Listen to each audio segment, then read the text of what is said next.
And you say, how does that concern me? Well, I'm sure by now you've already seen all over social media and other medium. They're talking about the impact this will have to electricity supply and, most importantly, to electricity pricing.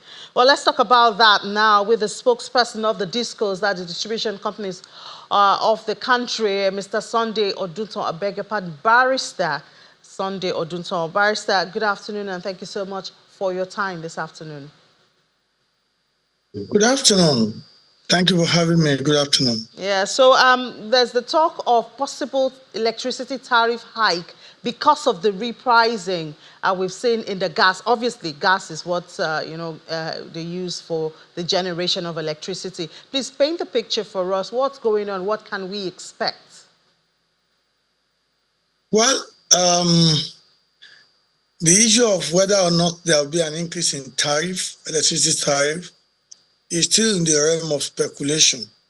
However, I can say for a fact that we all have to consider the economic indices, the reality that we have on the ground, and of course, that is what will determine whether or not there will be a need for an adjustment of the tariff, whether it's going to be downward or upward.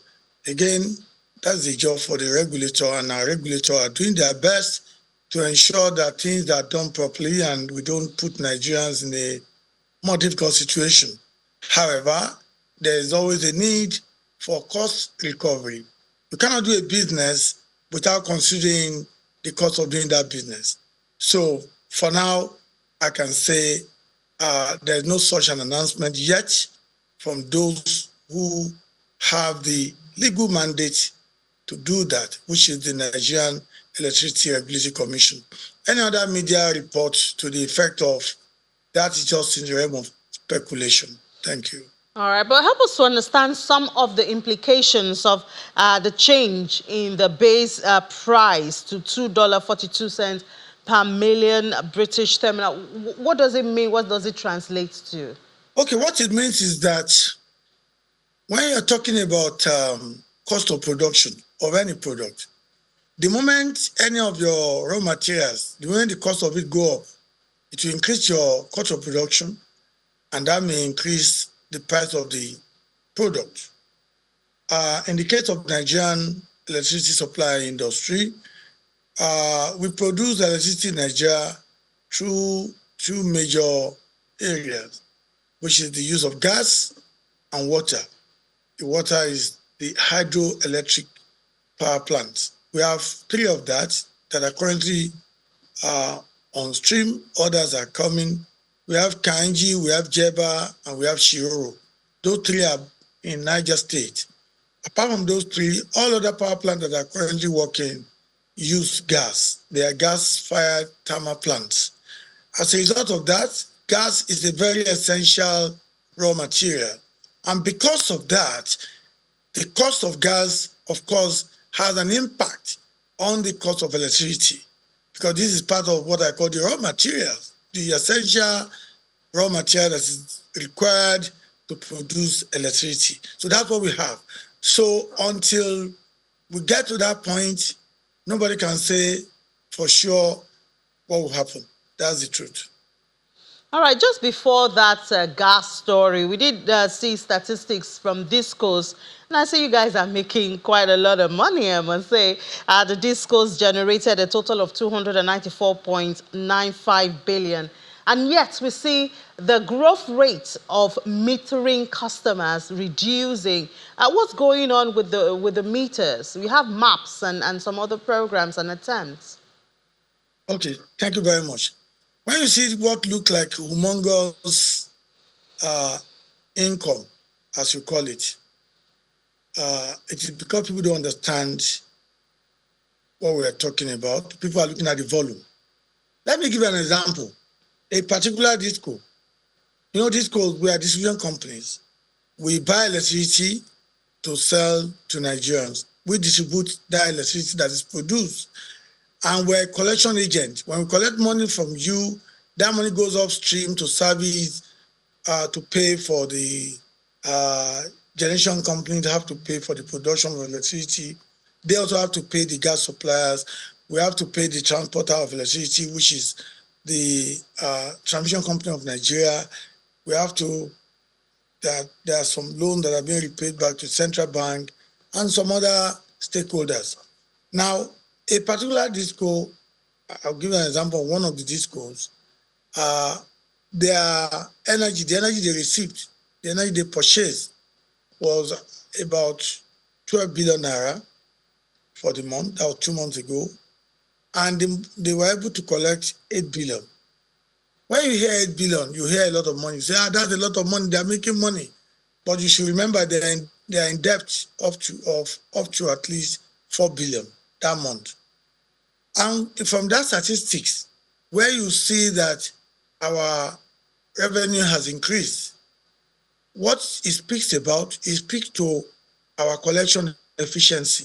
It speaks to the fact that the discos have improved in the way they've tried their best against all odds to collect from customers, to also block loopholes, to also catch energy thieves, to also try and bring into dragnet more people. That's why you see an increment in the number of customers from the tariff you read earlier on. So all of these talk and speak to the issue of improvement in service. But it does not mean that we are making profit yet. In fact, we are not able to recover all our costs yet.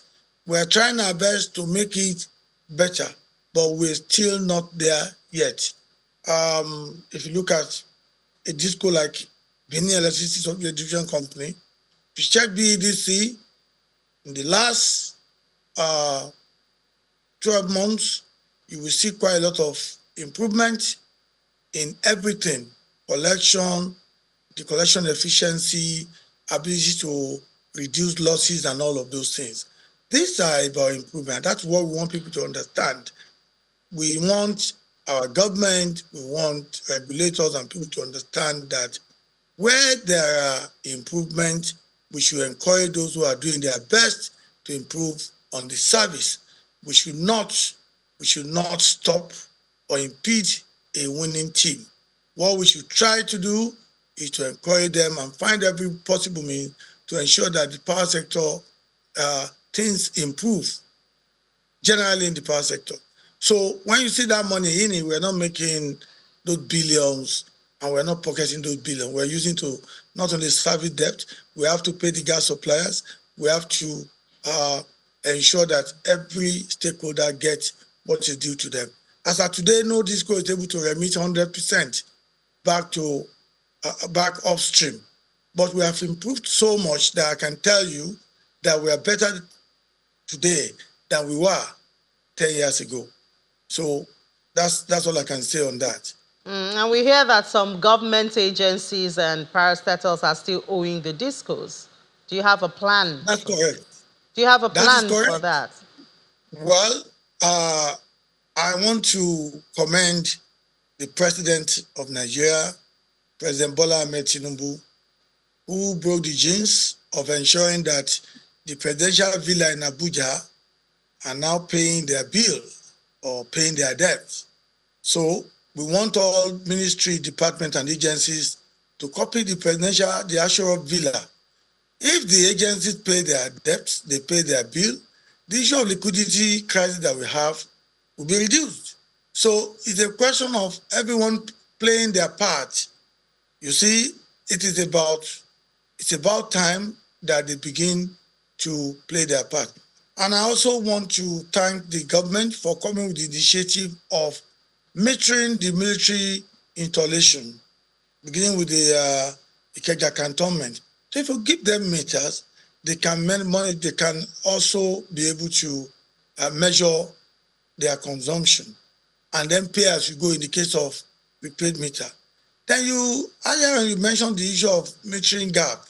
Yes, it is true that the gap is still wide.